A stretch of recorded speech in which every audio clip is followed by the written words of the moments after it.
Hey guys, Dr. Berg here. In this video, I'm going to show you the absolute fastest way to knock out back pain within a few minutes. So check this out. So what you're going to do is you're not going to work on the back.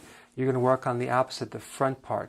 So let's just pretend that her back pain is right in the lower part of right where her pants comes up by her belt, okay?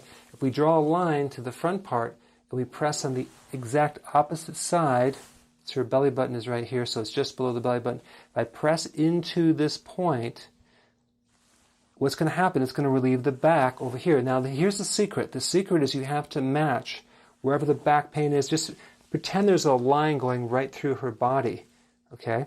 And sometimes it's like a broad area in the back, so you might want to go this way and that way. And what I like to do is use the massage tool. If I'm doing this myself, I would use a massage tool to press into these spots.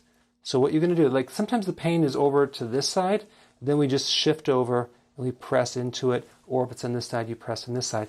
What's fascinating, it's always going to be very, very, very tender on the front part that's opposing the back part pain. And that's how you know you hit the right spot. What you're going to do is you're going to feel around to the epicenter of where it hurts. Now, I can already feel this is the spot that's the most tight on her, which is probably the most tender. Is it? It is. Yeah. And so I'm going to just massage this for a little bit, less than 30 seconds, and all that back pain is going away. Now, two things are going to happen. Either the pain's going to go away, and you might have to do this several times, or it's going to keep coming back, in which case that you have to look deeper into. It could be a disc problem, it could be other things.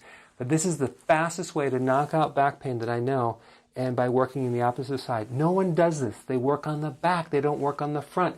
All these muscles will melt the lower back. Okay? So go ahead and try this and put your comments below.